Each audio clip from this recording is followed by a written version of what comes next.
Yeah, camera link. Yeah, correct. Same as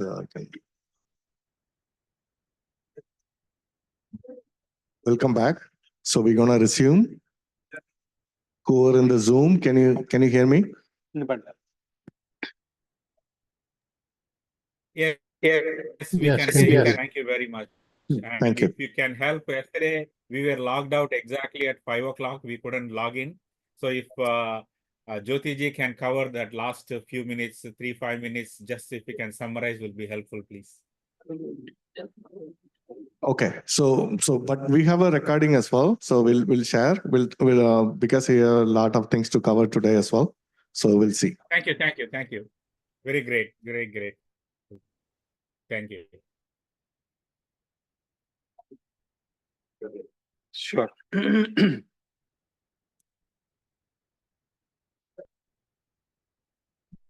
So thank you, everyone. Thank you, Jothi. So we're gonna resume the today's session. So everybody, please welcome him again. Thank you. All right. Welcome, Jothi. Thanks for everything. Okay, let's get started. Those who are on Zoom, I'm hoping you're able to see my screen and able to hear me, correct? Thank you. It's dual screen again, Yes. Jothi ji. Okay, good. Okay, 1 second. There's a content also shared there, so we are good, I think. Okay, I hope now you can see my screen. Okay, wonderful. Let's move on. Yes. வணக்கம் மறுபடியும் திரும்ப வந்ததுக்கு ரொம்ப நன்றி வாழ்த்துக்கள். Okay, with that said, what we want to learn today, okay? There is a lot of great talk from Vijay and other team members here. Actually, it's definitely gives a different perspective than what I've been talking. It's good to know. So today we want to focus on two key important aspects. One is, like I said, there's so much to learn, correct? Obviously, in a given time and a day, we can't achieve all of those. But what the best we can do, correct? The end game is automation, correct? Whatever you talk, the end game is building automation. To build automation, what we need, correct? So that's the focus, correct? How do we use generative AI solve real business problems? When I say real business problem, automation comes into picture, correct? Whether it could be a call center or a customer service, medical transcript, doesn't matter what it is, correct? There are so many problems. Each industry has its own problem. How do we handle this one? What is the toolkits we need, or what framework we need? How do we get started? So that's my focus. So number one, help you to understand about the one key topic that everybody talking about, multimodal RAG. Retrieval augmented generation. How do you work with model with the voice, image, text, video, etc.? Correct. So that is one area that we want to really understand, both functionally, technically. The second, how do we apply? That is where the lab we wanted to cover.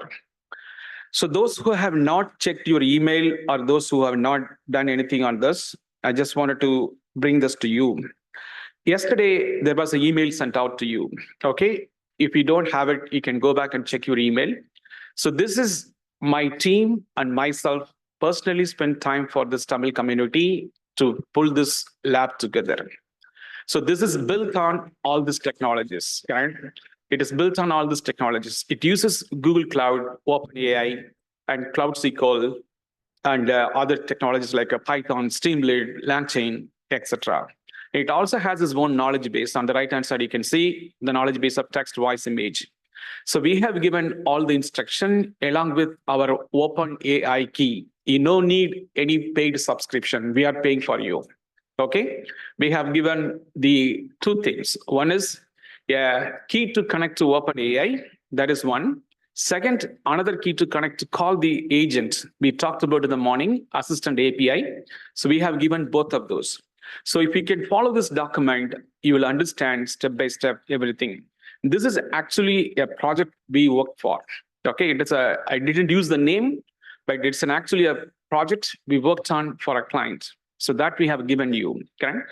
So if we have not done this one, I would strongly recommend, encourage you to do this one. That's the focus in the afternoon. Okay, so we want to do something as a key takeaway. I just come there, I had coffee, tea, talk to friends, that's fine. But what is my key takeaway? From my perspective, the key takeaway, if you are thrown in a situation, if somebody talks about Gen AI, you should be confident to stand and tell, this is how it works, correct? You may not be able to solve all the problem, but you should have the guts and confidence to stand in front of people and talk about it, correct? I think that itself a big skill, correct? How many people can stand in front of a group of audience to talk about certain things, correct? Not everybody, correct? So that is my goal, to make you understand the moving parts, building blocks, things involved to build a simple multi-model RAG solution, which is heavy talk in industry. Okay, everybody talking about it. So that's the goal we want to achieve. So we strongly recommend, encourage, in case if you are not able to follow this before coming to the session, you still have time, you can go back and look at it. So this has all the step-by-step instruction, including source code, correct? So this is a source code that we have given. Everything is here actually, correct? So if you have not done, you can do. So there should be also another email which explains what each of the source code does. What is app.py does, what main.py does, etc. And based on user interaction, it calls different functions, okay? It also should be there, correct? So this gives you the backend of building application at a scale, correct? Like I said, it is an application built, deployed in live for worldwide operation, okay? So this is an application built and deployed for operating across the globe. And this also connected back to the actual source code. I'm just trying to see. Yes, this is a source code.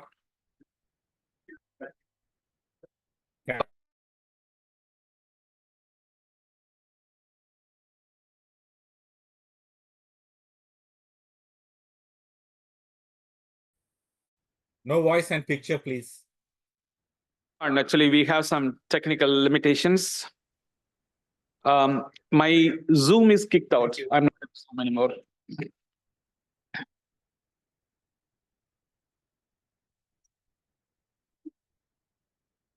So those who have not got any email, that means you may have not registered. Okay, so it was sent by Mr. Ramesh Kupusamy. I believe he sent it to only for people those registered. In case if you have not registered, you send from the secretary. Okay. So I believe it's from John, correct? Yeah, Secretary John. So if it is not, your email may not be in the registration. That could be the one thing. So if we have problems, I have great talent here, Lokesh and Priya. They are experts. They are here to help you, and I'm here to help you. And I have my team on the Zoom, so they can help you if you have problems, correct? It shouldn't be a problem. Reason, all instructions are given, and you must follow and do it by yourself.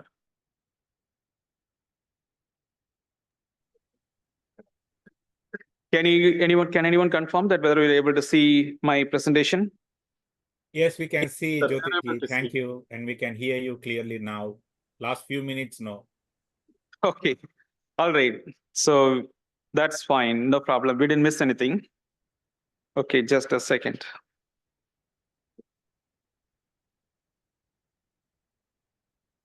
All right.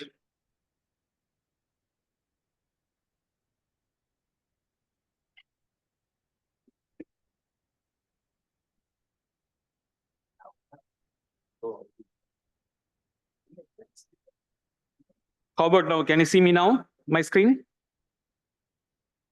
No, Mr. Sharing. Jothi ji. Okay.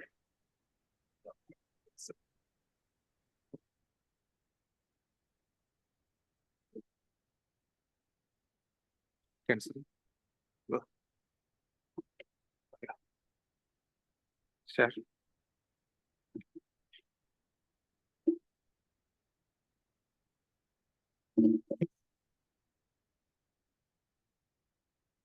In the screen, Nasha.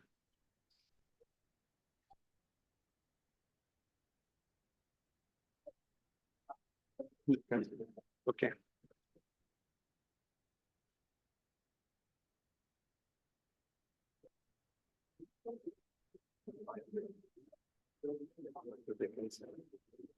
Can you see now? Yes, please. We can see. Okay, all right. Let's move on. So as I said, check your email. If you don't have it, make sure actually you have the PDF file and try to follow this instruction. So that's what we'll be doing in the afternoon. Okay, so what we really want to focus on, like I said, we'll get started with LangChain and understand the assistant API that people talked about agents, how you set up agents to interact with human. And second, the third point is multi-model RAG, which is basically how do you make the model to work on all different data types, such as image, voice, text, etc., both prompt as well as knowledge base. Okay, prompt means you can interact with the system, both image, voice, text, on the knowledge base as well as the same thing, correct? Like how you can interact, use this knowledge bases, videos and images and all. So that's the thing we're going to focus on. And then after that, so we have a lab, which is basically connecting all the thoughts and making sure actually we have something to see in front of us, correct? And this is completely driven based on, like I said, I'm a strong believer in dealing with problems than abstract concepts. Yes. So there are a lot of use cases. These are all actual projects that we worked on. We are going to bring that in live. So the use case that we are going to look at today. So the number one, there is a lot of talk about conversational intelligence. Okay, when I say conversational intelligence, what it means, if you are making a phone call to a product support, customer support, correct? On the other side, you have a live agent, correct? A human is talking. Now, instead of a human, can a system be used to handle that kind of thing? Yes, can be. And that is the point of conversational intelligence we are trying to build. And that is an alive project, very global retail company for a worldwide deployment. So that's a use case we are going to live demo. And the second is, I talked about manufacturing, product search, and identifying where the product is worldwide. That's another use case. The next is, some of the universities asked us, correct, how does the students can find jobs, what kind of internship opportunity is there? So we build an app for student to do search on social media to find a more relevant job for them, actually. So that is one thing. The next one is real energy. So like we all done a lot of work in business intelligence, analytics. This generative AI changed the complete perspective of analytics. Okay, so we try to collect data from different sources, bring to a data lake or like Delta Lake, whatever you call it. Then use tools like Power BI, Tableau to analyze. Technically, you are asking questions, you're getting an answer, correct? Whether in the form of SQL or a report, ultimately that's what it is. So this changes complete perspective of how data could be analyzed, BI could be reinvented, analytics can be reinvented. That's more for energy efficiency, energy benchmarking. How do you analyze complex energy data, understand what's insights on that one? So those are the use cases we have in our hand to understand today. So with that said, let's understand about some basics on LangChain.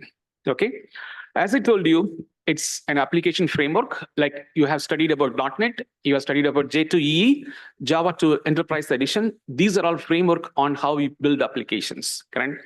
It is a best practices, standards, guidelines to build something at a scale, correct? If you do it by yourself, no problem. If you are building for an enterprise at a scale, you have to follow certain standards and guidelines framework.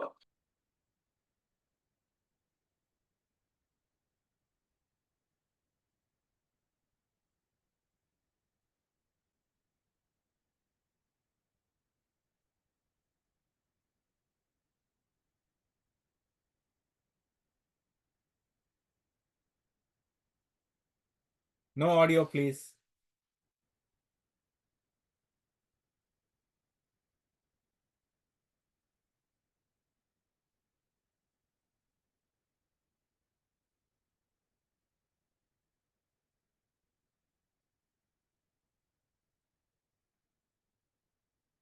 Still no audio, please.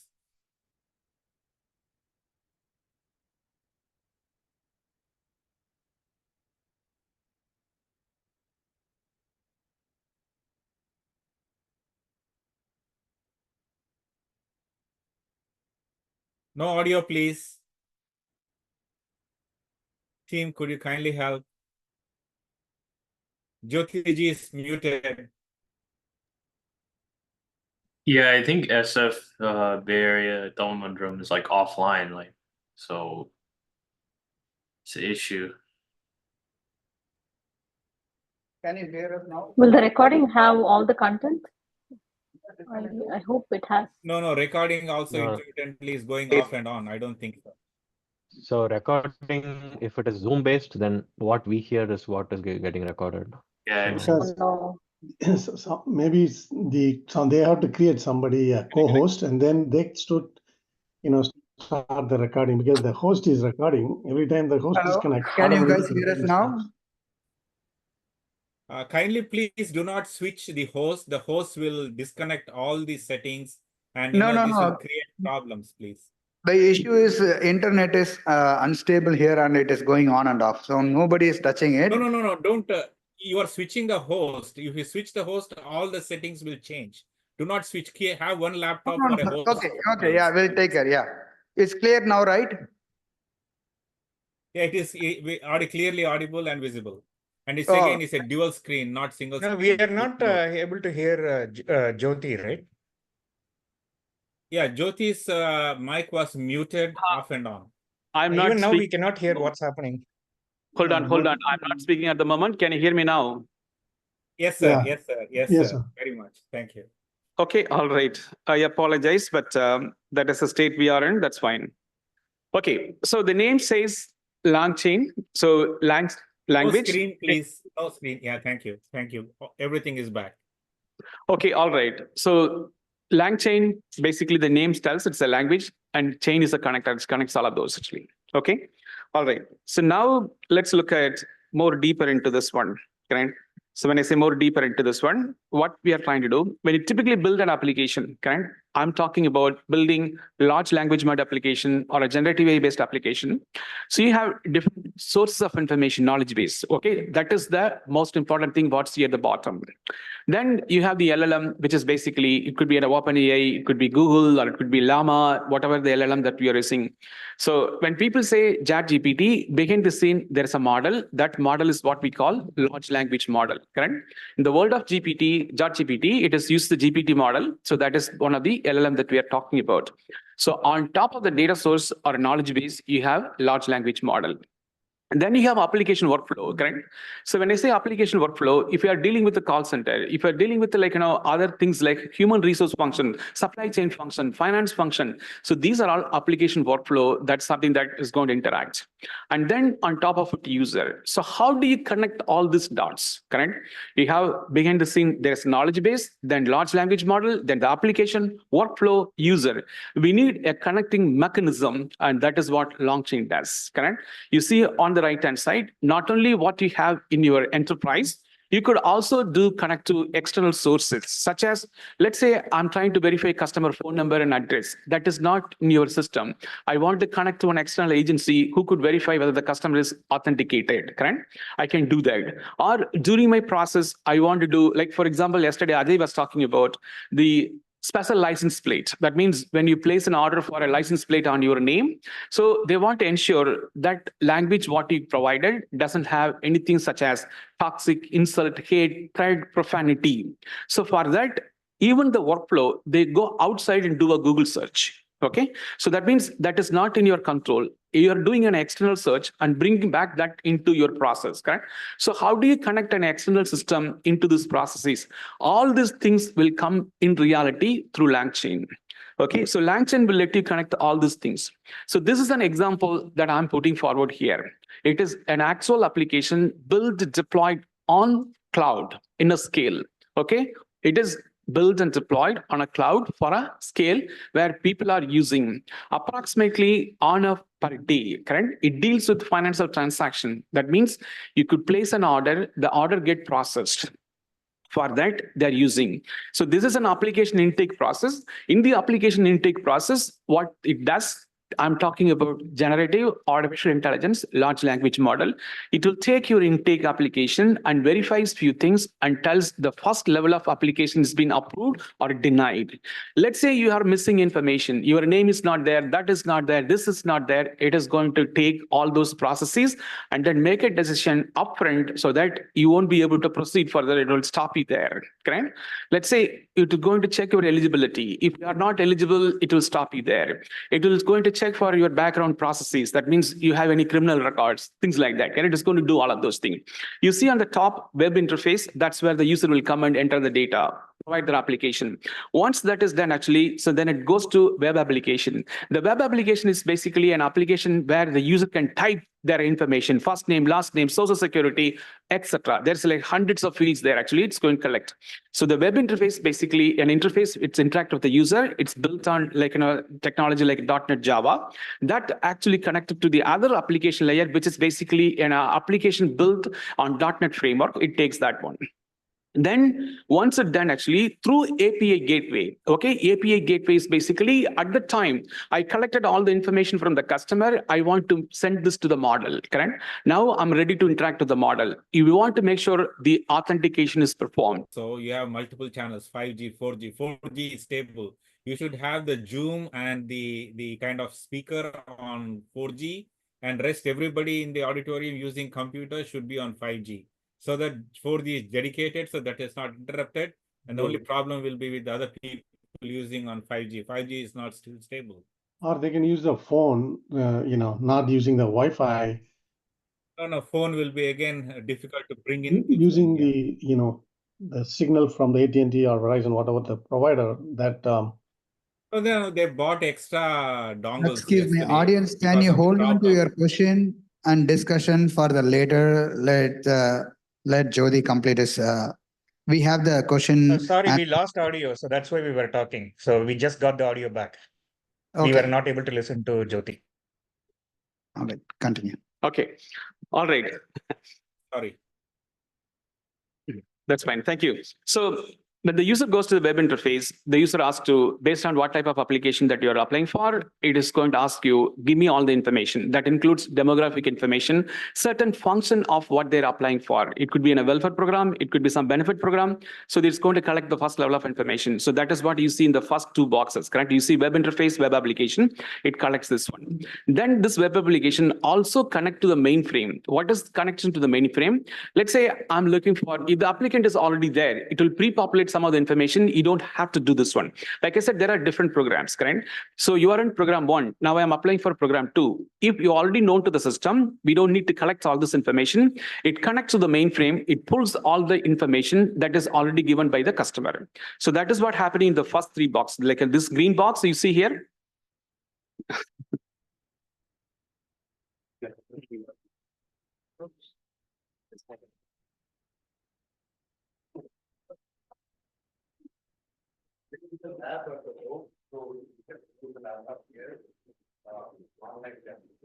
Sure.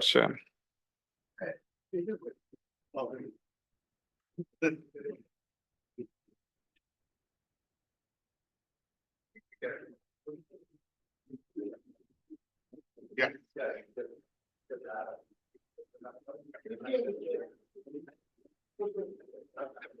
We Okay. lost the slides in Zoom. Hold on. Actually, should I have to share my screen again? Yeah. Yes. Okay. All right. That's fine. I'll do that.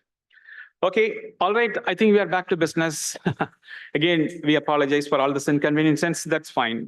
So learning is not easy. This is also not easy. That's fine. So you see, when an application is already given for a different program, so what the system does, it don't prompt the user to enter all the information. It directly connect to the mainframe, get this information. It's basically check. No screen for Zoom, please. There is no screen on Zoom, please. Thanks for all your patience, Jothi. No, that's fine. Okay, so it's this one. Click share. How about now? Only your picture, your image, and the screen behind you, not the stack. It says it started screen sharing. Thank you, sir. Yeah. Now it's back. Thank you. Yeah, That's it's good. back. Thank you. Okay. All right, that's fine. So the green box, what you see here, actually, it's basically an application intake. If the applicant is known to the system, it will collect from the mainframe DB2 kicks. If the application is not known, it will prompt the user to enter all this information. Once it's collected, now I have to send to the model. In order to send to the model infrastructure is on Google Cloud. And that is, I'm using an API gateway. API gateway is basically, it generates a token, it makes an REST API call. Okay, so that means to ensure, correct, not fake people are sending this data, authenticated users are sending the data. So the API gateway is configured to validate the authenticity of the API that request was made. So that request goes to Google Cloud Run. What is Google Cloud Run? It's an application container. The application container is nothing but like, you can scale an application. Today I have 100 users, tomorrow 1,000 users, day after 1 million users. You don't have to rebuild your application. You create number of instances, correct? So what happened without you experiencing anything in real time, okay? In real time, it will scale the application. So that is what happened in Google Cloud. That means when you make a change to your source code, you don't have to stop the application, redeploy it. If I change to a model, I don't have to make any application level settings. I can directly hot deployment. So it understands what you're deployed. It will take that instance of the code and start working on it. Actually, so that is why you see Google Cloud Run. Google Cloud Run in this case, where the actual instruction to the model is given, the programming logics are given. If you see that one, that is connected to Cloud Function. What is Cloud Function? That's where the actual code is written, correct? The PDF document we send, you see list of code, correct? There's a main.py, app.py, this py, that py, that is all written here. So this is basically where LangChain is coming into picture. Okay, this is where the actual programming interface where we used LangChain to code everything. So once we build and deploy, that deployment is what takes place in Cloud Run. Cloud Run is runtime container, which has the application that what we build in Google Cloud Function, along with LLM, LangChain, all the things like I talked about, Assistant API, multi-model RAG, etc. So this entire logic of interacting with the LLM, working with the LangChain, interacting with the agent, what model to connect, the API key, etc., all here.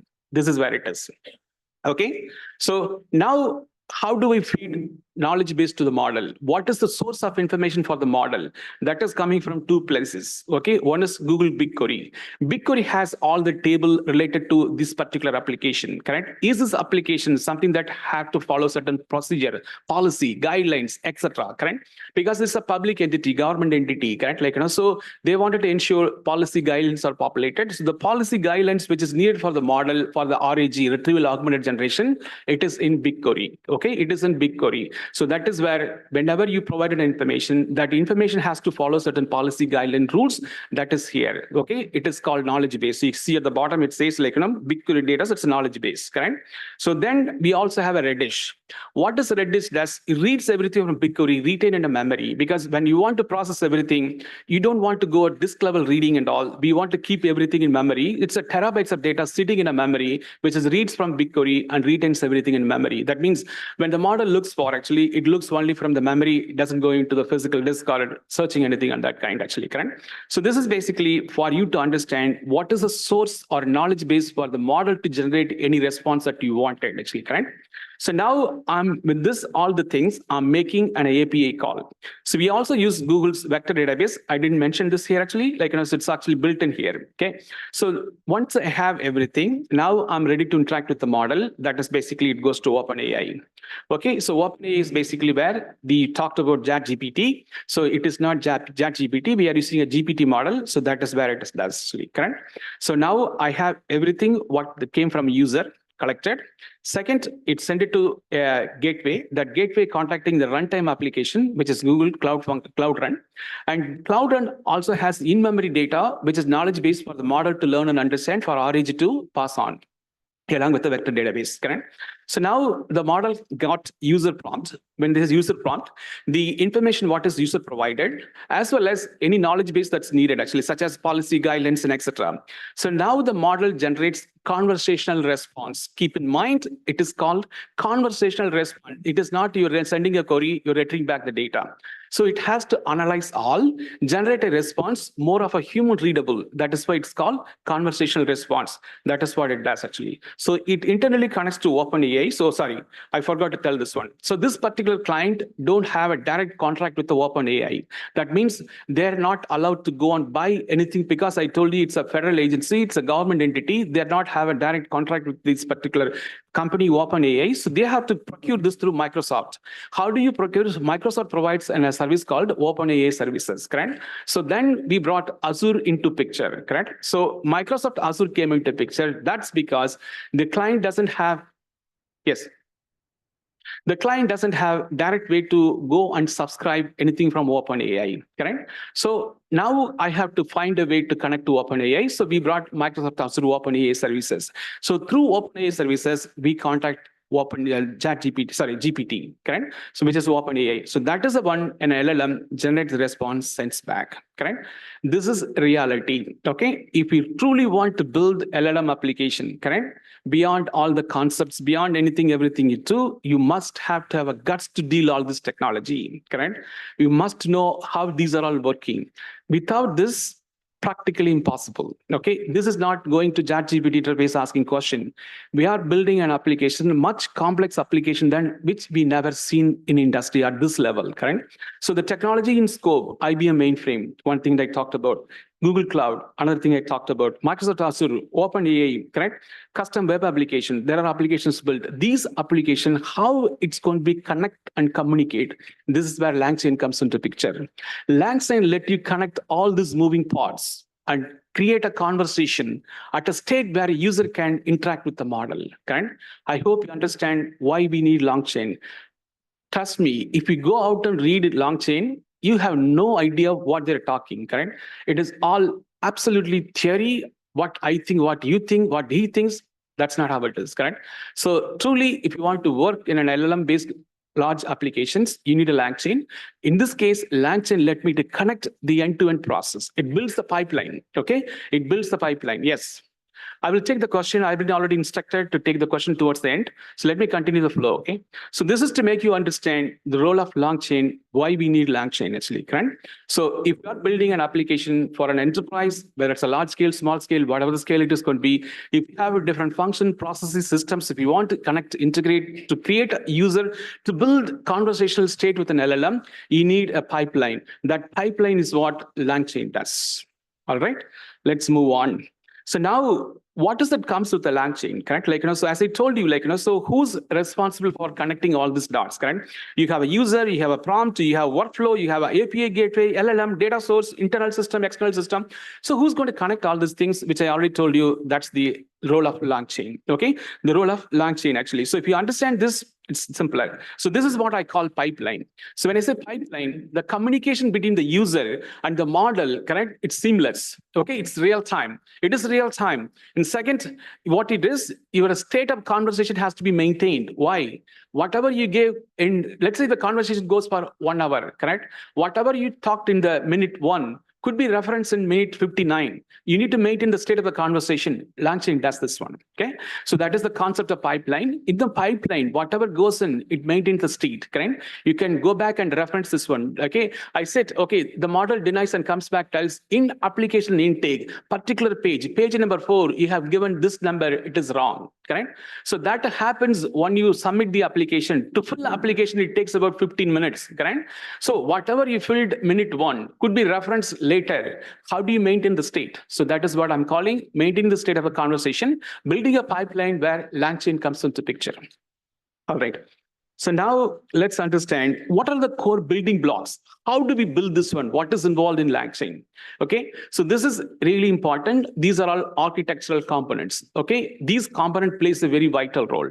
What is prompt? Of course, you all know we talked about yesterday. It is inside the LLM. Okay, before you go to the LLM, we don't want to just ask one question at a time. You can create a template, and the template could be a set of instruction, a set of rules that you want to pass on to the model. So that could be a repeatable process, correct? So how do we create a repeatable prompt template? That's what prompt does. Okay, so in LangChain, you have a component called prompt. You can create this one.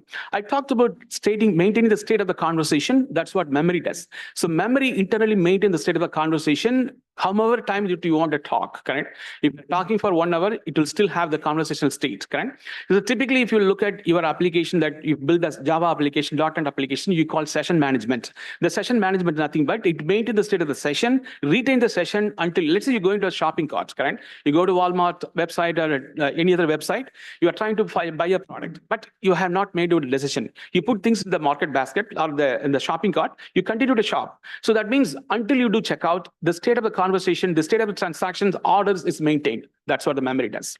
Okay, here we are not dealing transaction, it is a conversation, correct? Whatever the interaction the model has with the customer or the user, it maintains this one actually. Chain, I told you, it's a connector. It connects various processes and then integrate in a single workflow or a single pipeline. So to build a pipeline, I need to connect all. That's what chain does.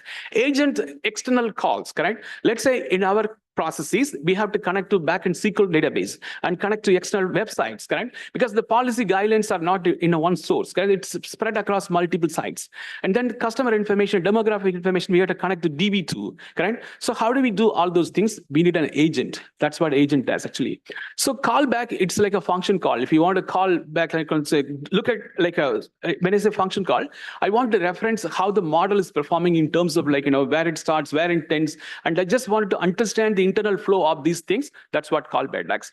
Index is more of a vector database, like, it indexes the information that what you provide. It's similar approach as how you maintain vector database, which is basically finding the index means you can go to the index, you can locate where you are looking for, whatever object you're looking for, it is there actually. So it maintained an index kind of repository where you can quickly go and get the information what you need for the processes, correct? All these are all, keep in mind, it's memory. It's not in a persistent state. That means it is not stored in a physical storage, correct? Once the conversation ends, everything gone, correct? There's nothing retained here. If you want, you can, but as by default, the state of this information, whatever you have here, it is only for that conversation that you are making to the LLM, correct? So model, which model you want to interact. So these are the core component if you want to implement LangChain, correct? So I'm going to do demo as well. You'll understand, correct? So if you wanted to work with LangChain, what are the key building blocks or what are the key component from an architectural point of view that I should be knowing? These things, such as chain, memory, model, etc. Correct? So if you understand what comes into picture and when to use what, then you should be fine. Okay. All right. Let's move on to the next one. So this is just giving you an idea. We don't need to worry about this one actually. So this is the agent part we need to understand. So what is an agent, correct? It is an important point.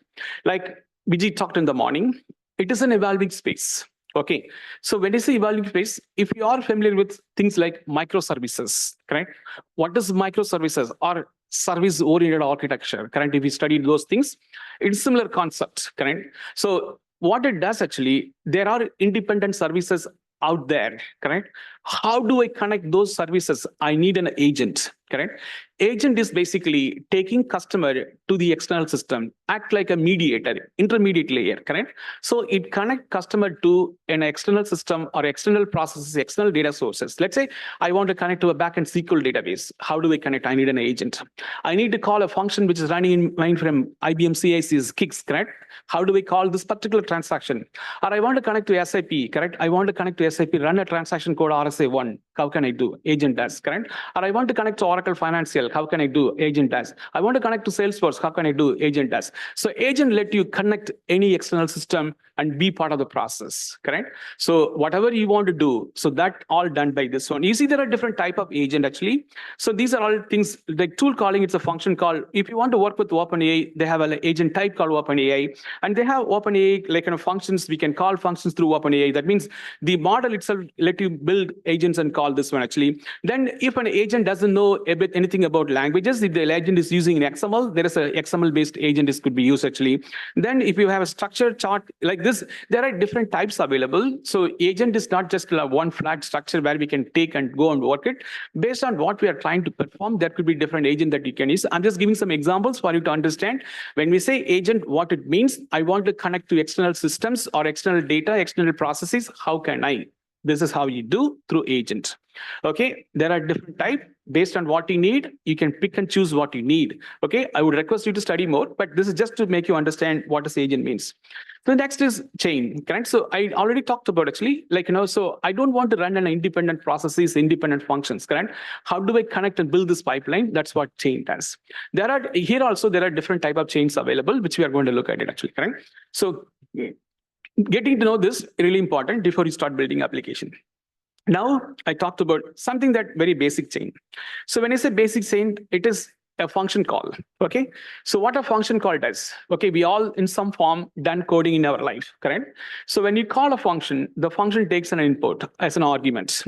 Okay, and then return back whatever the supposed to do. Either it could return back or it could perform a task, correct? It's not necessarily always a function has to return back something, correct? If you want to return back, that value could be used for some other purpose. I don't want any return value, but I just want you to perform this task. So that is what function does. So in this case, when I say basic chain, all it does, it takes input and produces an output, correct? So that's what it's interact with the LLM generates the output. It's a very basic, simple. So if you want to practice, you would say, get started with building a long chain application using basic chain. Okay, so here you have a user input, which is basically goes as an input to the model. The model generates the response, you send back to the user, correct? I'm not connecting anything. All I'm doing, connecting user to an LLM, correct? I'm acting as an intermediate agent, connecting user to an LLM. There is no complication involved. So this is very basic, simple chain actually. The next is advanced chain. So now let's say one of the questions that somebody asked today morning, I don't know who it was. So can I interact with multiple model at the same time, see which model performs well, which we do in our case? Okay, so example, the things I talked about, when I look at profanity, toxic insult, hate, threat, it means different language, different things. So the expectation is regardless of what language this is, correct? So it could be Tamil bad word that could be translated into English, correct? So a model may not know all of those things. So I might be using multiple models, correct? So I have model 1 does few things for me. I have model 2 does few things for me, correct? So how do I combine these to generate a response in a cohesive way, correct? So here I'm not dealing with the one model, I'm dealing with multiple model, which we do in our cases, especially for Russia, correct? Like, so there are certain things that they do weird, correct? So we have a separate model which exclusively deals with the Russian languages, correct? So anything we check, we also go and check Ukrainian, Russian languages to make sure actually we didn't violate any policy guidelines, etc. Right? So from that perspective, we use two different models. A model will train for Russian languages, a model will train for local American languages. We use those two models actually. So how do you combine these two? Correct? One model gives you back something, but the user state is one. Correct? User is only one. Correct? User is not a different user. The user is making a request as a one request. But now on the back end, I want to interact with multiple models. How can I do? So this is basically a bit advanced chain. You can use this kind of a chain to connect one output. One output goes to input for two other model. Then you get the response. You summarize the response, send back to the user. Correct? So these are all bit advanced level connectors. You can do that as well, actually. Correct? So this is just giving you a perspective how backend works from industry point of view. Correct? All right. So there are models used for utilities. That means it may not interact directly with an LLM, but it provides utility where you can build. Let's say I want to clean up some text parsing. Okay, so if you noticed yesterday, we took a file, we removed all things such as we removed the space, we removed stop words, we converted into one lowercase, things like that. Okay? So these are all text pre-processing. There are utilities in the chain which let you not interact with the model and perform these kind of tasks actually. Correct? So these are all called utility models. Correct? So like I said, there's so much out there you can read, but I'm just giving something that where you can get started. Correct? So this itself you have to go and figure out by yourself. This is going to be a big deal. Correct? Like getting all these things what it is. Correct? Bringing the real world. So this is another one actually. I'm interacting with an LLM. I'm not giving any prompt actually. Like talked about I want to remove all the blank spaces, or I want to remove stop words. I want to pre-process text actually so that the model can understand. I don't want to send everything to the model, then the model response is not going to be good. So I want to do some kind of a data pre-processing. So there are some chains available which you could do that will not interact with the model. So that's the point here. The point, these chains are called utility chains, where chain will not interact with the model, but it will interact with the user and other processes and functions. Correct? So then there is other things so one chain will go as an input to the other chain. So you have two different chains. Correct? You are not only interacting with the system. The chain itself, two different chains, correct? So you have one stream of pipeline, you have another stream of pipeline. So how do we connect these two pipelines together, correct? So now I have two different pipelines. One pipeline goes to model 1, other pipeline go to model 2. How do we connect these two pipelines? So that is also possible, correct? So when I say model, don't think always going to be LLM. It could be a different processes altogether, correct? I'm firing multiple processes, correct? When I get an application, I do name check, I do address check, I do phone number check. These all three can run in parallel. I don't have to be in sequence, correct? So each one has its own chain. How do we connect all these different chains? One output goes to an input, and then input goes to further, and it gets processed. So these are the concepts behind actually, so why we want to do. So there's other things called simple sequence chain actually. So that's another thing that you can look at it. So this is just to give you an idea, correct? There are different type of chains available. You can study more, you can look at it, and identify what chain could be used when, correct? So this is again going back to your application, your processes, your architecture, etc. Correct?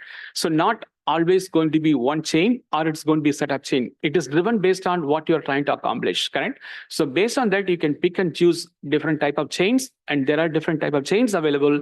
I would encourage you to read and understand, but the key in this case, if you are trying to build an LLM application, LangChain plays a role. In LangChain, chain plays a key role. In chain, there are different type of chains. Make sure you understand that point. All right. Now, why it is so important? I think I told many times, correct? Like, so this is basically like, combined everything, correct? When I say combine everything, how do I retain my existing assets, correct? Just because I'm building Gen AI doesn't mean I don't need a mainframe. Still, I need a mainframe, correct? Just because I'm building like a state-of-art LLM application, is that mean I'm going to get rid of users? Still need a user interface, correct? So there are interventions where the user will send the model responsibly sent to the user before he known to the customer, correct? So we send for, if we feel, correct, we check the confidential score. If the confidence of the score that it's going to be lower than what it is, let's say we set confidence score 0 to 1. In that one, if any scores goes beyond 0.5, we send this for secondary review for a human to review before we send to the customer, correct? So how do you build such type of intelligence in this process? This allows you to do that, correct? So that's the point I'm trying to make, why this becomes so integral part of building an enterprise scale application. It let you do anything, everything what you want to do. Let you connect to human, let you connect to application, let you connect to data, external system, internal system, building multiple pipeline, connecting all the pipeline, interacting with the multiple model, bringing all the things together. So much to talk. Okay, so that is why it is important. Now let's do some real stuff. Okay, so I will come back to you. Okay, so I'm not going to take any question. Let's come back to you. So let's understand more from a ground reality point of view. So give me 1 second. Yes. So this is an application, just wanted to demonstrate some function of how this works. Okay, so this is, again, we'll be coming back to this application once again. The Zoom screen is not available, Jothi ji. We can't see it on the Zoom, please. Okay, 1 second.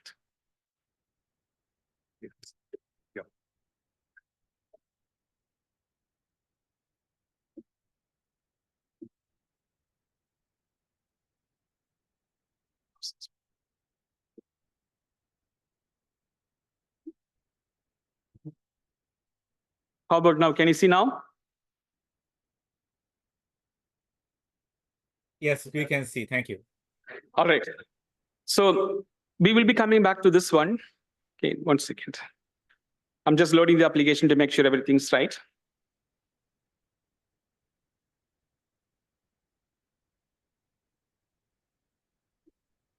All right. So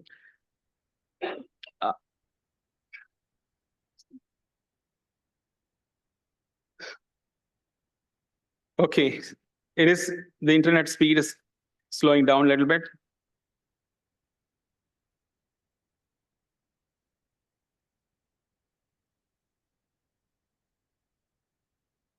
Okay, so you could see on the top, this has more scope to it. We'll be coming back to this. I'm going to select LangChain here. So when I select LangChain, again, due to internet speed, it is taking some time. It is asking what function of LangChain I want to implement.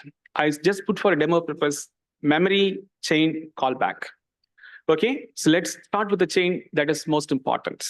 Okay, so what I'm trying to demonstrate, how a chain could be used to connect to different type of conversation and then build the pipeline, correct? So that is what I'm trying to demonstrate here actually. So I select the chain. Now it is asking about what kind of chain. I told you there are different types, correct? I didn't put all of them, just something that make you feel and understand. I'm going to select the basic prompting chain, correct? So this is basically a chain that it is asking for. So I have a prompt template. The prompt template is asking, what are some of the interesting facts about somebody? The somebody is what? It's a function call. I'm going to call the function. I'm going to give an input to the function.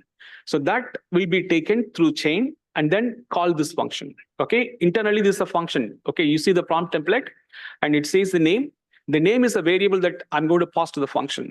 Okay, now it will take and then contact the LLM, get the response and give it back to me, correct?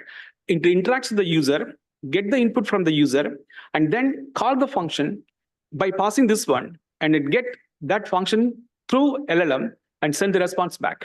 Okay, so now I have some script. I'm going to ask Steve Jobs, correct? So I'm going to give you Steve Jobs. Give me facts about Steve Jobs. Okay, so now you can see on the top, it is trying to build the conversation right now. It brought some facts about it. Okay, you see, it brought some facts about it actually, correct? So now you can see here actually, it is a basic chain. Like I said, one input, one output. Okay, the reason I selected it is the chain is a very basic. Okay, so that is why I said there is a different type of chain you can pick and choose based on what you're trying to do. In this case, I'm giving you an input as a user. Take my input, contact LLM, generate a response, which does this one. It's a summarized response. And that is why you see on the top, I'm asking for a name. Now, let's say I want to go advanced chain. Okay, so that means nested call, multiple calls I'm going to make, correct? So multiple calls I'm going to make. You see this one, I'm asking to give the name of the person, and then it collects the biography, and then extract the top key factor about that person. Okay, there are 3 different functions I am attempting to call. Okay, so first is who's the person you wanted. The second, it start building the conversation and then going to get back the facts about the person. And out of all the facts, which fact you think the most appropriate? So you see, there is a functions, one output goes to input to the other function. Other output goes to input to the third function, correct? So that's a nested call I'm making, correct? So whatever I give, that's my input. That goes to the first level, gets the information about the person.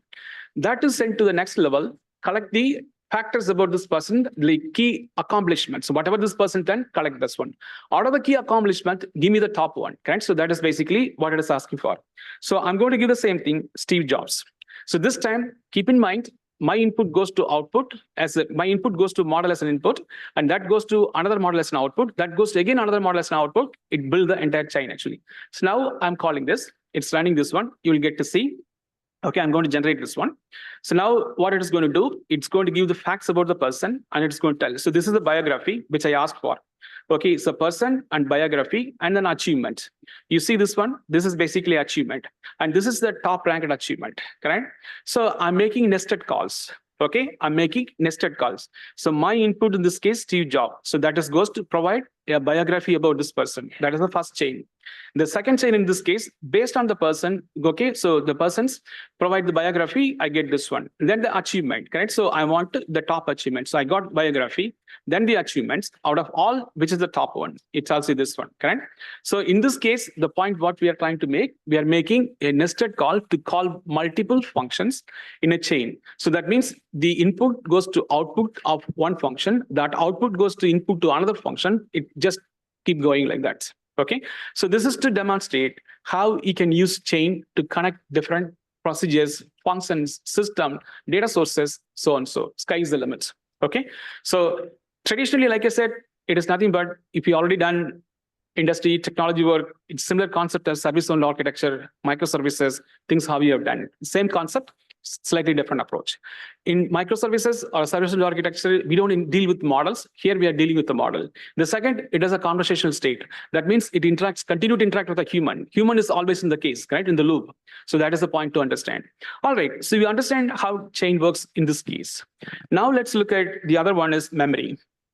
I told you, the entire conversation of the user has to be maintained. You can cross-reference things that happen at the beginning, at the bottom, correct? So how does this happen, correct? So here basically, okay, what it's trying to ask you. So I'm trying to ask you, I'm going to interact with the model. Actually, system message is still contact, okay?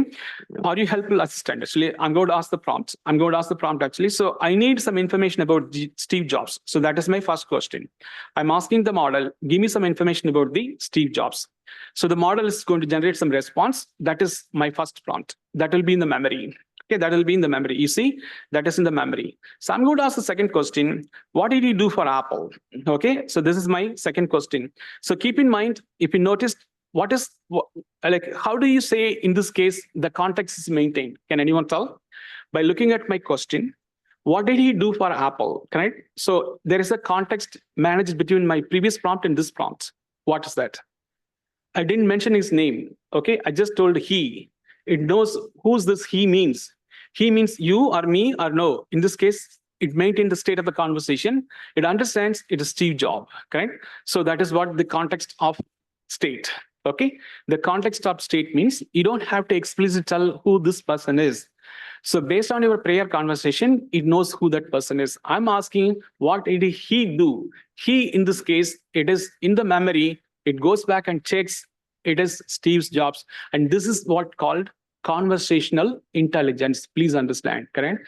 If you have to go and read this book, I can bet you, correct? There's no way you can understand all these things. It's impossible practically. That's just massive of information, correct? So here it references, I'm asking about Steve Jobs. I'm going to send this one. So now you can see my memory will add up. Okay, it's still running. So my memory state is going to be adding. So you see this one, it maintained the memory state. So whatever you see on the red, that is the state of the memory. It internally maintains this one. So this is LangChain. LangChain manages memory, correct? Otherwise, you could build your own things, but that's going to be a big deal, correct? It is not that easy to maintain the state, correct? So here, it maintained the state of this one. So now my third question, actually. So what was the reason Apple found leading the market? Okay, so here I'm not specifying any context. I'm just asking a general question. Okay, so this is my question. What was the reason Apple is leading the market? So now you could see the entire state is added to the memory. So this is basically letting you know that when you are in a conversation with an LLM, the state of the conversation has to be managed for various reasons. Legal, you are legally could be prosecuted. Why? I'm a medical doctor, correct? I'm your patient. I could ask any question, correct? You should know the state of my conversation. Okay, if a conversation goes for an hour, whatever I told you, my symptoms and warning during my initial conversation has to be managed throughout the entire conversation before you make any recommendation, correct? So that means there are certain legal consequences involved if you don't maintain the state of the conversation. So LangChain let you manage all the state of the conversation. Okay, so I hope you understand. So this is how you should learn, correct? Just don't read book, correct? I teach, I love teaching, but at the same time, just reading book is so boring, correct? When you build something like this, it connects you quickly, correct? And it empowers you to handle any interview, correct? So you can talk to Raja. So he's preparing and applying at the same time building products. So it helps a lot to prepare yourself and make yourself highly valuable, correct? You are not talking nonsense, correct? So you are talking facts, correct? So I would strongly recommend, encourage, build something like this so that you could really learn a lot. All right, let's move on to the next topic. So the next one, we looked at chain and memory. The other one, what it is, callback. So I told you what callback does. It kind of log or a trace, okay, where the conversation started, how it went on, what the response is generated, correct? So why do we need this one? Because these are all technology not commercially proven. That means there is a lot of unknowns, okay? Until we feel it is safe to put it in public forum, we have to make sure actually we test and verify everything that what is happening inside. So how do I know the state, internal state of this conversation? That's what callback does. Callback let you to analyze internal state of the conversation between you and the model, okay? Between you and the model. When I say you, the customer, the user and the model. So that is what it does. So I'm just going to go ahead and do this one. So write a story about Steve Jobs, correct? That is what I'm asking. So I'm asking here the model to give me a story about Steve Jobs. Give me some information or story about Steve Jobs. Now the model generates a response and also gives me the state of the conversation that took place. That means where it started, how many tokens generated, things like that. You will get to see this one, correct? It is still running. You will get to see this one. So these are all core building blocks, both from functional, technical aspects. If you understand these things, if you know how to work with this one, I would say you are crossing a major milestone, your career transition or advancement towards Gen AI. So it generated the response. You can see the log. Okay, LLM start. It starts with Steve Jobs. That's my input. Then it basically gets the chain is started. The chain is entered. And then LLM entered. Conversation ended. So now these are the tokens. You can go back and see the tokens. Steve Jobs was man of vision. It tells you everything. Entire state is brought into here. The whole conversation, you can analyze them. Okay, the entire state of conversation, you can analyze this one. So this is needed. Why it is needed? Like I said, we are not sure. Like somebody was asking Vijay a question, correct? how do I know is this response are right or wrong? I believe you asked the question, I think, correct? So this will let you test all of those things, correct? Until you feel confident, correct? Is this something that I want to check? And I believe somebody talked about reinforcement learning with a human feedback loop, correct? So this will let you provide the feedback back to the model, correct? Because you are checking this one and seeing that how it is going, what it is doing. Is this something that you are able to accept? Yes, I can. If it does not, provide the feedback to the model so that the model can learn from a human feedback from you. So from that point of view, this function will help a lot. Okay. I hope you get to know what is long chain. Okay. So if you still have any question, we can take it offline after my second presentation or during lunchtime. Let me continue the flow. Okay. All right. So again, my request to you, if you are serious, correct? Those who are not serious, we cannot do anything, correct? Obviously. Those who are really serious to get into this one, it's the best place to start. Okay. Langchain is the best place to start. Start building application. Do not read theory, correct? Like, I hate those things, correct? So just get out to the system, build something so that you feel that you are moving forward, correct? Otherwise, it just keep on spinning. Like, it's not going to take anywhere, correct? No matter how much time you spend, correct? If your goal is to be a project manager, that's a different thing, correct? I don't want to be a project manager, correct? So I really don't want to be any management role. I don't care this one. I feel technology. I enjoy technology. I want to be in the technology space. I feel that I'm adding value to all, correct? That's my interest, correct? Like this, based on your interest, if you are deeply passionate about Gen AI, LLM, if you want to get into this one, get involved, do it, correct? These are all open source. You don't need to pay any money, correct? These are all, well, Langchain is open source, correct? It is freely available. It's all you need is skill, correct? So I would strongly recommend Engage, get started from here, start building small applications, understand how it works. It's definitely very most widely used framework in Gen AI or LLM applications. Okay, I hope this gives you more context for you to understand. All right, since we are in this application, I'm going to continue to talk about the multi-model RAG that I was intended to talk. Okay, then I told you, correct, like, what I told you, I'm going to take you to the OpenAI interface and walk you through as well, actually, correct? So give me 1 second. There are so many things here. So I will take you to the OpenAI. This is my code. Just a second. So I will take you to the OpenAI, how to set up all these things, correct? You can see here actually. So I'm in OpenAI interface. Okay, so this is something that you do need to understand. Like, somebody asked about, like, where do I configure, what do I do all those things, like, so I'm just loading this OpenAI. It's a paid account. Okay, this is where we do all the work actually. So here there are things you have to set up and configure, which we are going to touch part of this multi-model RAG. So which is going to come into picture. So the document what we provided, it gives access to this one. We have given the key, both OpenAI as well as the assistant API and interface, what you see here actually, correct? So this is basically, you see on the top, I'm in the assistants. So this is where you define the agent. You see, these are all agents. Okay, so there are different applications we built. These are the different agents. So the one I'm going to demo is going to use this agent, correct? The agent that what you're looking at, it's going to be used by this purpose, correct? All right. So what I'm trying to demonstrate right now, so I talked to you about what I talked to you about. So the manufacturing application that we built, product catalog search. Product catalog search worldwide based on voice, image, and text. Okay, so let's look at the demo, and then we'll go into the actual concept behind the scene, how multi-model RAG works. Okay, so when people say multi-model RAG, that means the same model can interact, okay, understand and interact with you, both voice, image, text, okay, and video as well. Okay, so before the multi-model, it's mostly text, okay, mostly text. Now the model has the capability, both. What it means, it can interact with you and also the knowledge base, correct? When I say knowledge base, from where I can go and look at the information, YouTube, yes, I can. Okay, LinkedIn, yes, I can. Wikipedia, I can. Facebook, I can. So it can connect to any sources, okay? So one model let you interact with voice, image, text. Second, one model let you use different knowledge base, which is a data source. That could be a text, image, voice, video, audio. Okay, that is why it's called multi-model RAG.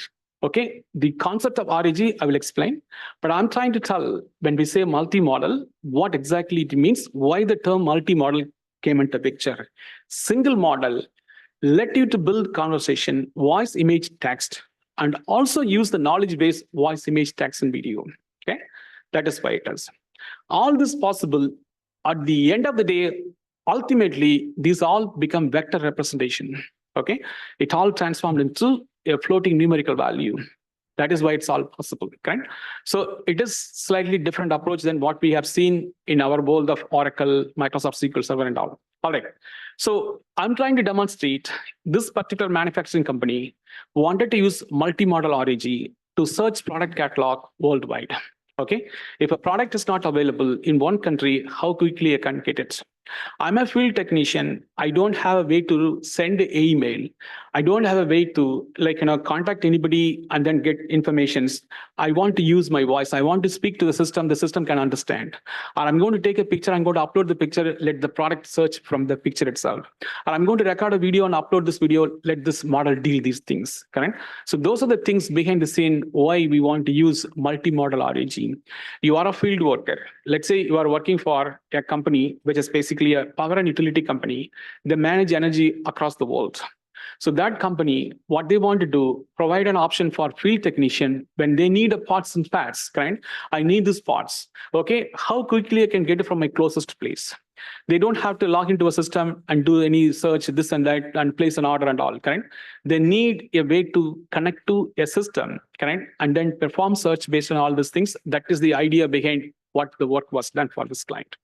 So enabling field technician who works across nation in different parts, remote, wherever it is, through their handheld devices, using voice, text, images, they can connect to the backend system, search for products across the world, and find the product which could be delivered cheaper, quicker, faster. Okay, that is business driving factor. I hope you understand what is this product solution, this product catalog search is all about. All right, so I'm just going to go ahead and start this. Okay, so now you see there are two things. One is catalog, it's a PDF file. And for a demo purpose, database, it's connected to the backend system. Okay, so we had other things, I removed this. Okay, that's why we put LangChain here. There's a function call to, that means you can make a call to an external systems and functions. It was there actually, I removed this one. Let's start from here. So what is this? On behind the scene, I told you so I'm going to take you to this agent configuration. It is using this LLM agent here. It is configured here actually. You see there's a file search, there's code interpreter, etc. So that is an intelligence behind the scene configured, correct? So this particular one uses this agent. And this agent is instructed to do all these things, correct? So when I say use catalog, there is enough instruction for the agent to understand here. Let's go back here. I selected this one.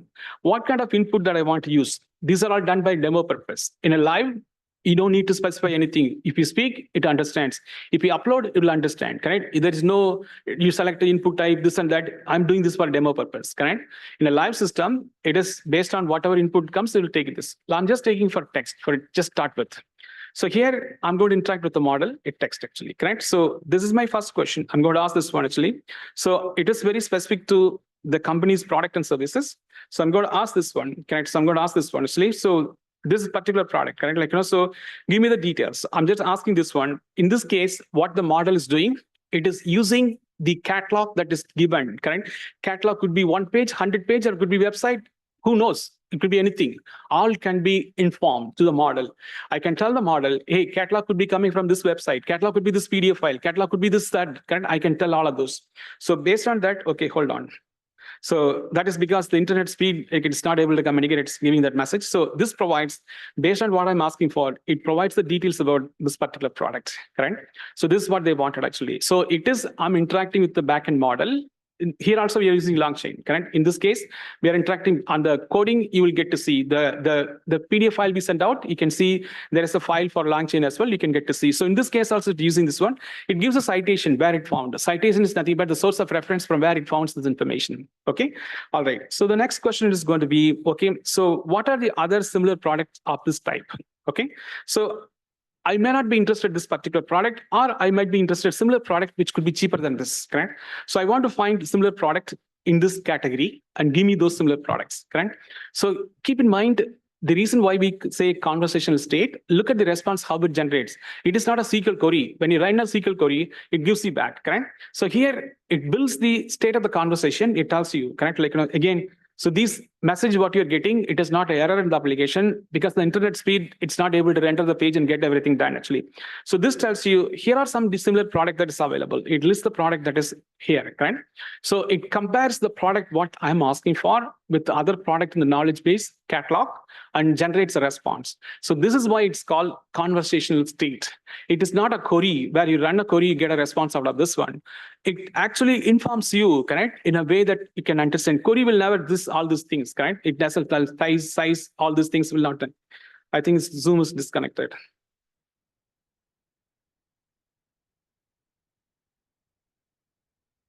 So we have some technical challenges. 1 second.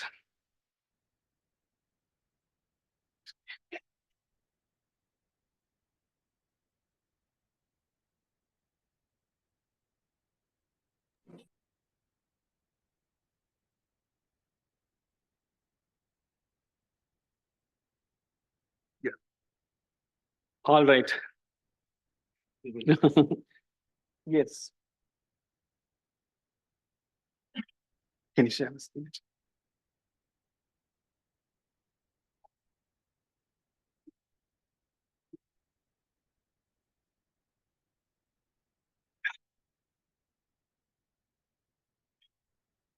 Okay, so can you all see my screen? Those who are on the Zoom? Not yet. Not yet. No, we don't see it yet, please. Okay, how about now? Still no. Okay. It's just starting up. No, that's a standard message. Yes. Yes, we got it. All right. Okay, so we are back to business. Thank you. So what I'm trying to say actually, okay, this is not a SQL query where we are retrieving data. It compares the features, characteristics of the product, and then creates a report in a way that you could understand why does it say similar product. Okay, it tells you the reasons, correct? It looks at the size, it looks at the touch screen and the things like that. These are the features of the product that what you're looking for actually, correct? So now let me ask the next question. So which is the best among these and why? Okay, so now I'm asking, okay, so these are the questions the customer gave us. Okay, these questions are given by the customer. I'm just putting it here so that you can understand real world how this are working. So now, okay, there's something went wrong here. 1 second.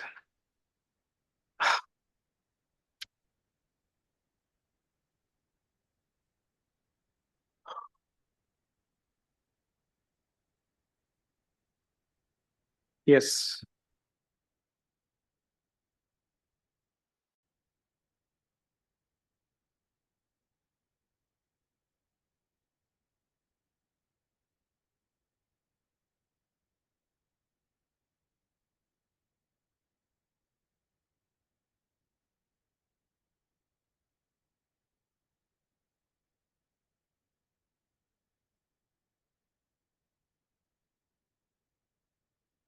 We don't hear you, Jothi ji. No audio, please.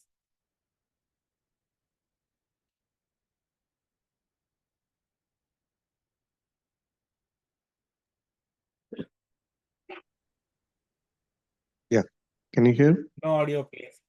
No audio, please. Check. You should be there. Oh, right. No, can you hear me now? Yes, we can hear you. Thank you. Okay, all right. So what I was saying actually, because the internet issue, I lost all the state of the conversation. I have to rebuild the conversation. I will go ahead and select model input type is text. Then I'm going to repeat those two questions that I wanted to ask because it's a, the third question is compare all the product. If you don't have a context, it wouldn't know. I have to build the context first. I'm just running the queries quickly, so I'm not going to repeat anything. So this is my first question. It's going to basically tell me the product that I'm interested. I'm going to get the similar product. Then the third question is where we got stuck. I'm going to start from there.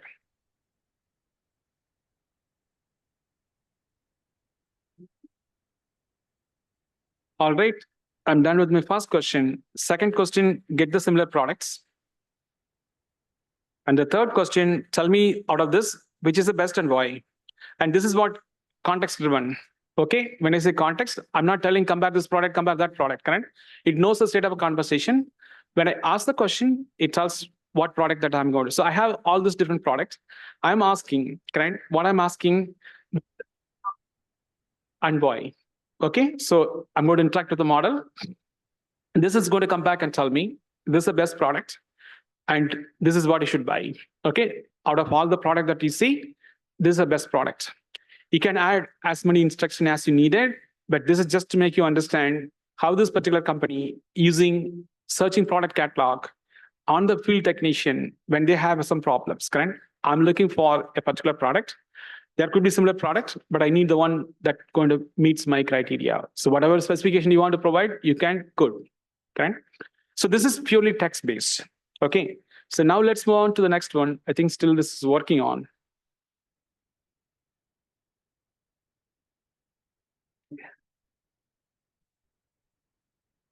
We are looking at the first question yet, Jothi.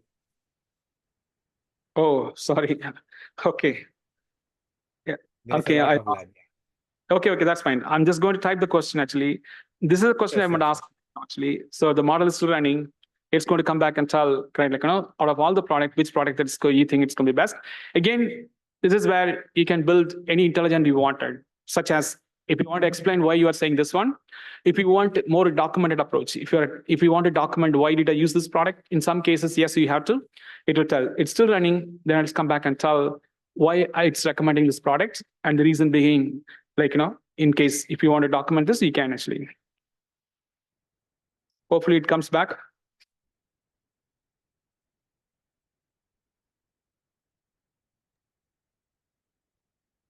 I hope it's not going to time out.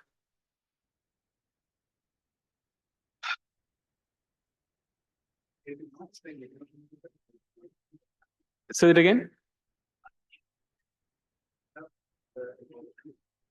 I lost connection, correct? If you notice, actually, the Zoom was kicked out because there was no internet. Everything was gone. If you have a minute, I just want to ask one question. If you can kindly elaborate with examples, difference between LLM and long chain. And a long chain is connectivity, LLM is a base, knowledge base. Yes, I can actually just find a problem. Yes, I will come to you quickly, okay? So this basically, I don't know what it tells you, like, so out of all the product, you can see the recommendations, what recommendation is providing, correct? You can take this the next step. You can ask for more detailed document evidence, correct? That means what parts you compare, why are you making the decision, correct? You can ask more in a way that it gives you more documentation for you to make a decision if you wanted to select why this product has been selected or not, right? Some cases it happens actually. All right, let's quickly move on to the next question. The next point that we want to do, we want to interact with the model through a image or a voice, okay? You have two options. So let's do this one and we'll take a break. Then I'll take any question you may have actually, correct? So I'm just going to go ahead and do this one. Okay, so what I'm trying to say at this point, I don't want the text-based conversation. I want to build a conversation based on a voice. So keep in mind two things. One is the interaction between user and a model, voice. On the backend, where the actual data stored, that could be also voice. Okay, data don't have to be in a physical text file or a table. It could be a voice by itself. So that is what multi-model RAG does. It let you interact with both the sides. On the user side, on the backend knowledge base side, both can be voices. Okay, so I'm going to go ahead and select a voice. You have two options. Okay, so option one, you can record a voice. That means you are in the field, you don't have a time. You can record a voice, send it to them, they will take care. Okay, or you can directly speak. We have both options. Okay, one is live recording. Second one is audio upload. So I'm going to select audio upload. When I select audio upload, it's going to ask me the audio file. So I'm just going to go ahead and select this. So this is basically where I have things. So I'm just going to go to this one. So this is the audio file that I have. I'm going to go ahead and upload this audio file. So this means on the field, you are recording your audio, what product you need, you can send it to the corporate headquarters or wherever it is, correct? Like, so hopefully it comes back. So now this is basically the audio I wanted to send to the model. now the model understands what is spoken in the audio. It will also, you can extract and display the text from the audio. So it's going to extract the text and display from the audio. So it's still running. So this is basically what I'm interested actually. So this is tells like, what the audio all about. I will play the audio so they can understand. So here I'm trying to say, this is basically what it is. And then model generates like, based on it comes back this one, correct? What is email recipient detection, correct? It explains what it means. It is from the catalog, it finds this information, this one. So let's go back to the audio so that you can play the audio and understand. So this is the actual audio that is being used, correct? So you can see the audio. So this is the actual audio that's been used. Okay, so I have to unmute this 1 second.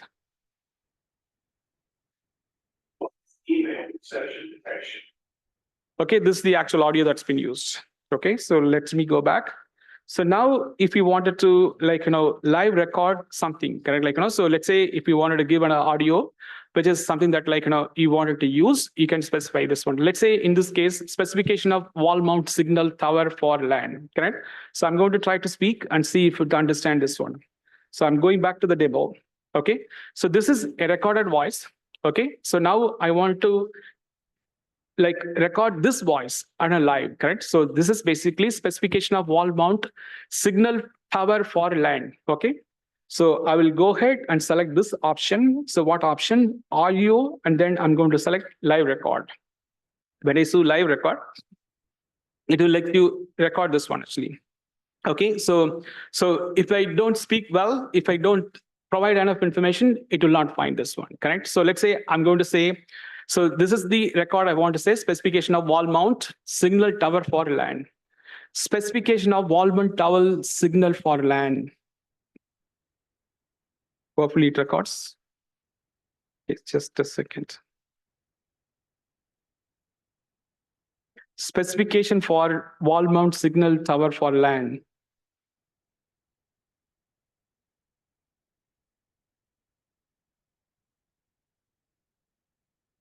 If it's not, I'm going to skip it on. Yes, it came back finally. So let me play this. Okay, I have to change this guy 1 second. So it didn't record properly. So anyway, I'll go ahead and submit and see what happens, correct? At least you get an idea what I'm trying to do. So in this case, what it is doing right now, it takes the text, the voice, and then generate the text and try to build the model, send to the model and get the response this one actually. So option is, if you have a recorded voice, you can use, or if you want to live speak, that is possible as well. Both can be sent to the model as an input and then generate a response out of this one. Let's say I don't want to use voice. I can also use actual image by itself, correct? So both, like I said, the user side as well as the knowledge base side, it could be an image too, correct? So this is the actual lab that we sent it to you, which has everything that you need to know. So I will go ahead and select, in this case, image. So this image is basically an image which is in the product catalog. Based on what image I'm giving, it understands the image, what page it is. It goes and reads about the specification and brings back, correct? So here it is asking me, I select model input type as an image. The model input, I'm ready to give this file, correct? I'll go ahead and browse. There are 3 different images. I will start with this guy. So this is one of the image. Okay, so it takes the image, like I said, understand what this image all about, and then it goes to the product catalog and locate this image and get the specification out of this one. Now it's asking the question, what I want from this one. So what is the product name, and give me the specification, correct? So I did not specify what this is. I'm telling, take the image and answer this question. The question in this case, name of the product, I need a specification. How does it all possible? Like I said, everything on the back end, the knowledge base, both user interface, user interaction, all in vector representation. It's a numerical floating points. So it understands what is coming. Okay, I will go ahead and submit this one. So in this case, this image has been sent to the model. Now the model understands, correct, where the specification in the given product catalog, where this specification details about this product is available, it brings and gives back to you. Okay, so this is where industry is leading towards right now, correct? So we don't want to sit down and type things. This tells you the name of the product, specification, and other details, okay? So let's say, is this the only image I could do? You could upload any other images. I'm putting another image, correct? So this is another image I want to send it to the model. It is basically letting me to interact with the models now. So it tells this is what it is. I'm going to ask the same question, what is the name, and give me the specification, okay? So this is a way to interact with LLM through text, voice, image, also video. I don't have a demo for video, but he could. And the vector database, I did demonstrate a video, correct? If you notice that there are two videos, one was a game, one was a sports. It was able to bits and pieces of the video, able to find this one, correct? So here it's finding out this one. All right, now, is this always only based on a catalog? No, it's not. You can connect to the database too, okay? You can connect to the database. So here I have our cloud version of the database, correct? You can see here. So this is basically the schema that currently I have. So there is a table which has the product information, okay? So now I am instructing the model, use agent. In this case, we are using an agent to connect to a SQL database. If you look at the PDF file that we sent out, so this has all the things. One other thing you noticed actually, which is basically Cloud SQL. So this is where it actually runs. In Google Cloud, you have a MySQL version, which is called Cloud SQL. That is where the actual database for this particular demo is running. So what I'm doing, I created an interface, which is MySQL Workbench. I connected to the backend. I'm showing you right now. So here I have the product details, correct? So this is what I'm going to ask the model to run. So I don't need to run a SQL command, correct? Like it's still running. So through prompt, natural languages, I'm instructing the model, go and query the table and give me the details. I'm asking for the model to give me the product currently available, okay? So on a particular category or any specification condition you want to give, correct? So that is behind the scene what you're doing. So what I'm trying to demonstrate, it is not always a product catalog as a PDF file. It could be anything. When I say anything, you can connect to the backend system. You can make a function call. You can make an external system call, correct? All are possible, correct? So that's the message, correct? So here, using LangChain, I'm connecting to the backend SQL system, which is running on Google Cloud called MySQL, and asking a question very specific to product availability and the product details from that point. All right, let's go back. So here, what we are trying to ask. So I told you, I don't want a PDF file. I want to connect to the backend system. I selected database. So that means behind the scene, if you looked at the code closely, the one you sent it to you, you will understand. Based on this interface, it calls different functions. So that is what we highlighted here. If you look at our source code, okay, so there are different functions get called, okay, based on the user interaction. In the source code that we have provided, you see there is the main.py. Then you have different functions, image, text, etc., LangChain, agent, etc. Correct? You can see this one. So based on what I choose, different functions getting called and behind the scene. Correct? So that is the reason I'm selecting on the top whether I want to use a catalog, I want to use a LangChain, I want to use a database, etc. All these are all controlled on backend programming, correct? I'm just telling you, if you looked at the code that we sent it to you, you will understand. So where I will start with app.py. What is app.py? That's an entry point.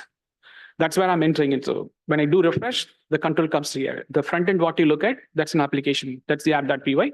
There it goes, actually. So I want to make sure you understand, correct? Like, it is not just watching the demo, also connect on the backend, how it connects actually.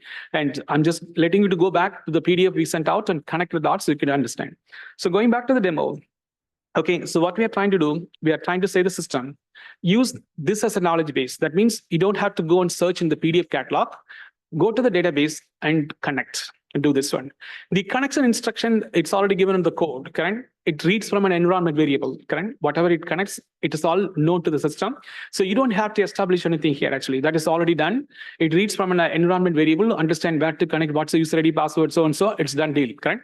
So here we don't need to worry. It's now I'm ready to interact with the model. What is my question, actually? Database. So I'm going to ask this question. So what I'm going to ask this one, how many products are not available, correct? So I want to know how many products not available and what are the product names, correct? So these products are not available. If you wanted to give me the list, it's going to give the list. So I'm going to go ahead and select this interact with the model. So this is why I call fundamentally the way we work in software engineering changed, correct? What it means all along in our life, we all know if we want to interact with the backend or DBMS, we need a SQL. Now it is proven we no need a SQL. The language what you speak, use the same language, interact with the complex backend system. So it is not an error. Don't think this one. It is because of the internet speed, it is just throwing this one. It is supposed to retrieve back. Okay, so 1 second, it's still loading. It brings back these 7 products are not available. Okay, so if you go and run the SQL, the one you go back here, you see there are 7 records available.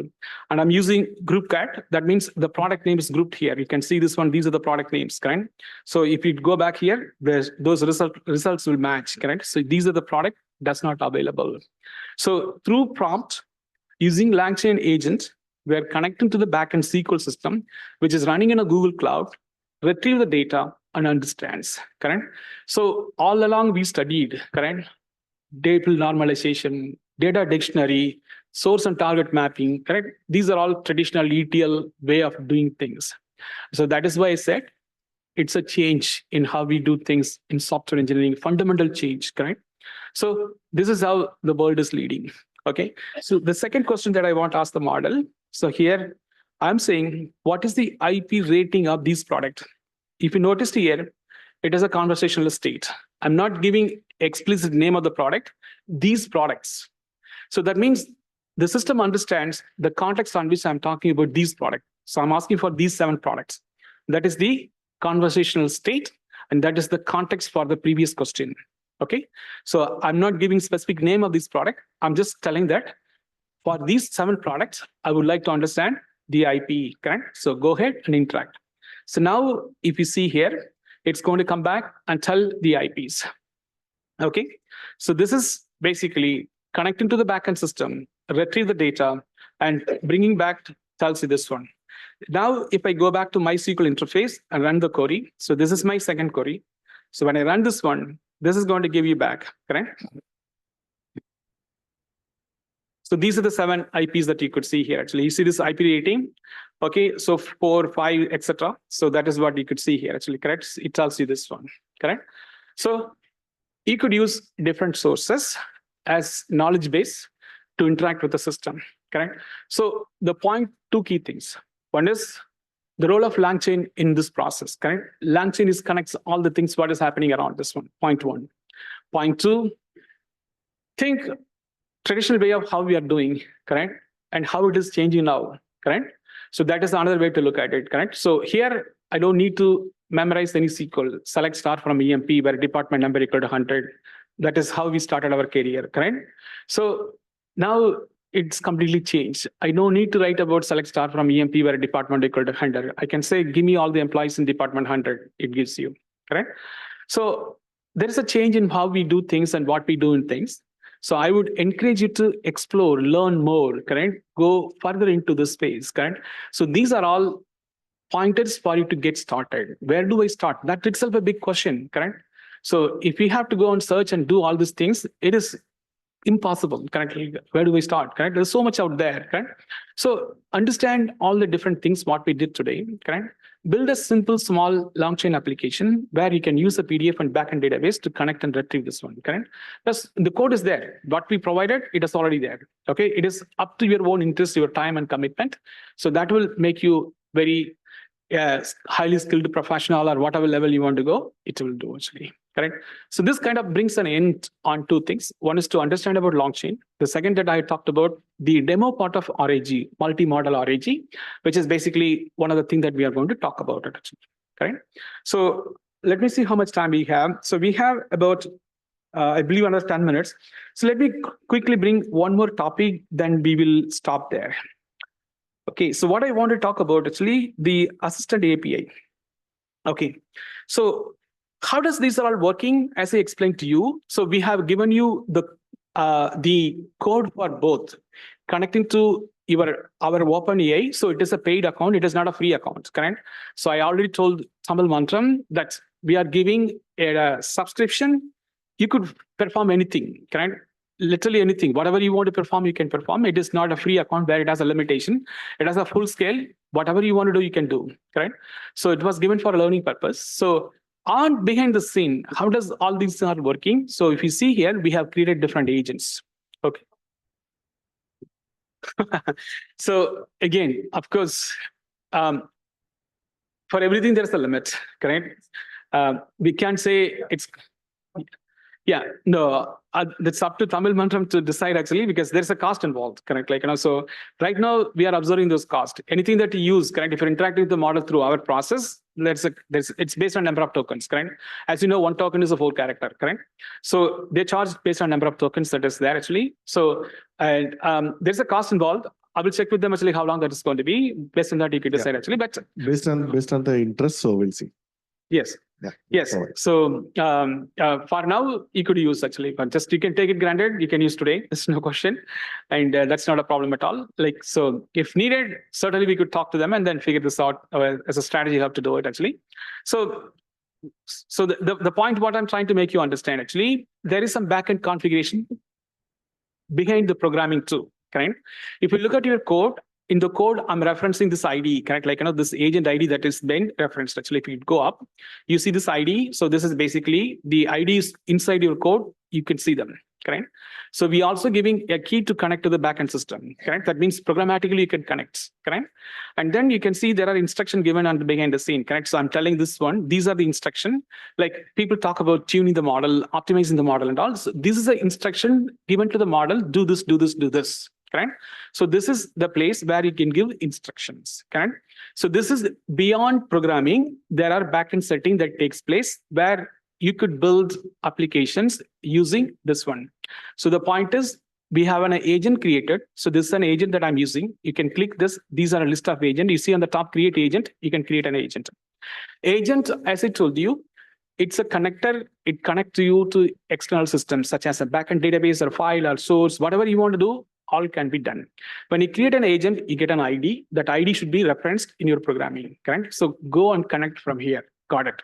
And then it reads the instruction and it picks the model that what it wants to connect. In this case, it's just GPT-4. Okay, so this model is called multi-model. That means it understands languages such as, okay, in any form that you communicate with this system, the communications could be text, image, voice, it understands. Knowledge base, it understands this one. So that decision, it's through what model you select, correct? So if you want a different model, you can select different model, okay? You see the list, it's a different model. So in this case, it's a GPT-4 model, okay?